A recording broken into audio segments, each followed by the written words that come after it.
So how does this company get away every time? Who or what keeps Boeing afloat? It's PR and lobbying with the American government. The relationship between US presidents and Boeing is hardly metaphoric. Boeing literally ferries American presidents in a modified Boeing 747, also known as Air Force One.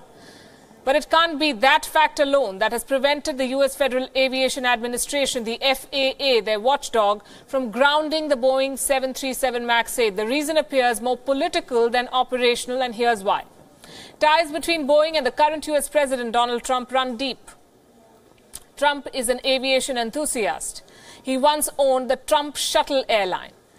In its 3-year-long existence, this airline was in close contact with Boeing. Trump also used a personal Boeing 757 before he assumed office in January 2017.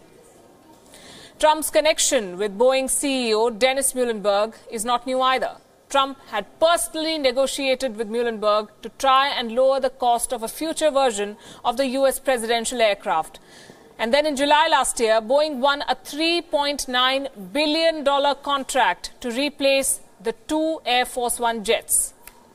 If signposting is anything to go by, then Trump's preference from Boeing has been more than apparent. The US president has used Boeing products and sites as backdrops for major presidential announcements. Remember, in July last year, Donald Trump used his visit to a Boeing plant in St. Louis to talk about the impact of his tax overhaul. But Trump is not alone in the Boeing boat. There are other top White House officials who have close ties with the aircraft manufacturer. Take Acting Defense Secretary Patrick Shanahan, for instance. He worked for Boeing for 31 years before joining the Pentagon. Former U.S. Ambassador to the United Nations Nikki Haley has been nominated by Boeing to join its board of directors. Boeing's stature makes it a natural choice for American administrators to cozy up to. It is the United States' second largest defense contractor. The company received $104 billion in unclassified defense contracts between 2014 and 2018. It's no surprise then that the Trump administration has repeatedly urged its allies to buy Boeing products.